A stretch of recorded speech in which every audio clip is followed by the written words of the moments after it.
Okay, one point that I'll talk about without getting CIA's permission.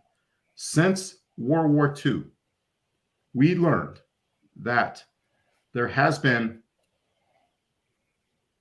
an alien hybridization of humans. My name is John Ramirez, and I served in CIA from 1984 to 2009. I had a 25-year career, and it culminated in me receiving the Career Intelligence Medal for my service.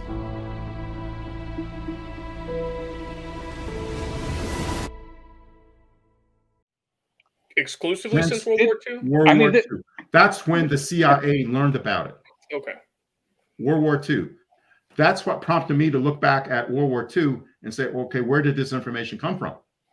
But still, it should be a DNA record of that. We should be able to tell them. Absolutely. And that's what's not released. That's still... Well, but I mean, this is being done by academics. It's, the government doesn't do the DNA research. Yes, they do. Yes, we do. Well, sure, but I would... it's not private, right? There's no classification of our DNA. You can't classify looking into our DNA. Another puzzle we would love to have cleared up is an understanding of the role of aerospace companies as holders of potentially basic scientific knowledge not shared with the academic world. Is it possible? It seems very wrong to me. Maybe wrong, but it's true. It is true. You believe it's true? Yeah, I know it's true.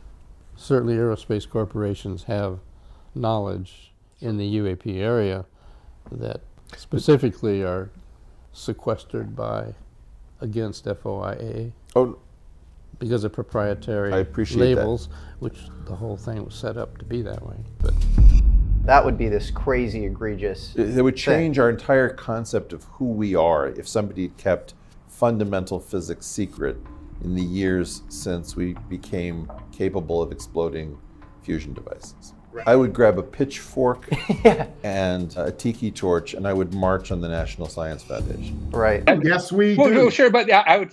it's not private, right? There's no classification of our DNA. You can't classify looking into our DNA. You can classify our DNA? You think that they're holding secrets of our DNA from us? Certainly. How could they do that? Because the law allows CIA and the intelligence community to do operations like that because no one bothers to read the law. So real quick, I just want to go back one more time to the hybrids. After World War II, yes, that they discovered that humans are hybrids after World War II. So in my mind, they said, okay, do we know of how we could have gotten alien DNA after World War II? And then I go, Roswell crash, bodies.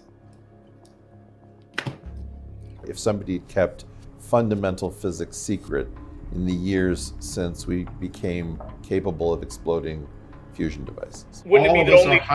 All of us are hybrids. Some are more hybridized than others. Okay. And but it could. One point, they told us that we know there are certain families that have been hybridized to a greater extent than others, and we will be following those families. In ancient past, some families are related to those families who were enhanced a little more than others. And so I'm going with that, and that's a hard one to swallow, I understand. Yeah.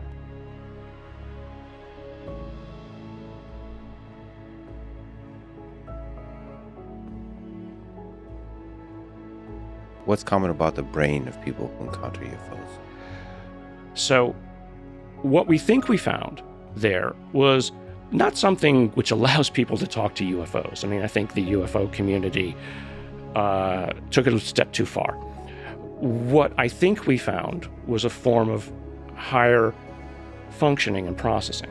We looked then at individuals in the families of those, let's say the index case individuals. We found it as well in other individuals, husband and wife pairs.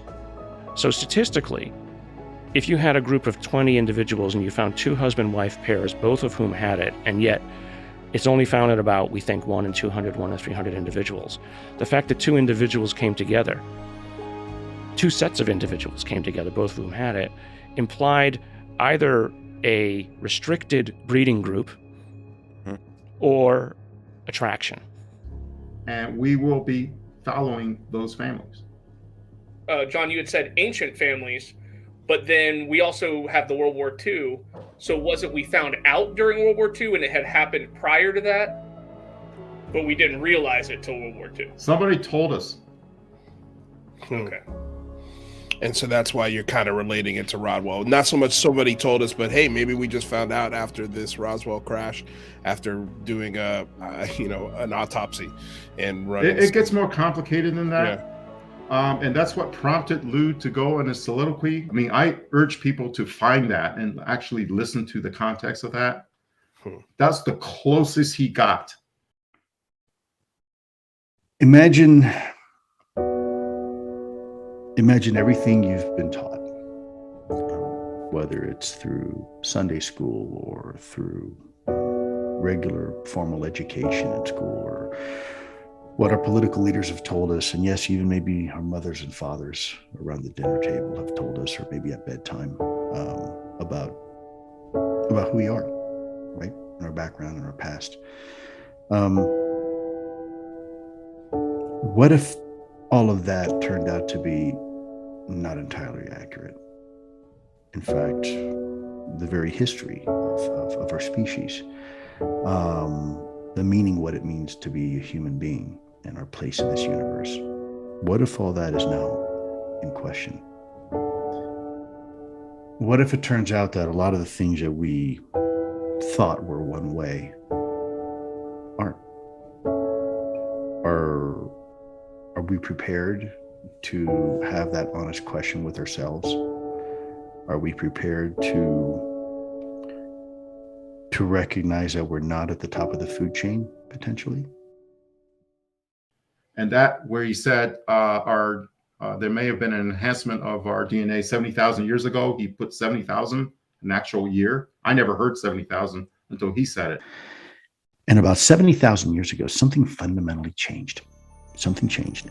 I am very confident that the government is sitting on this.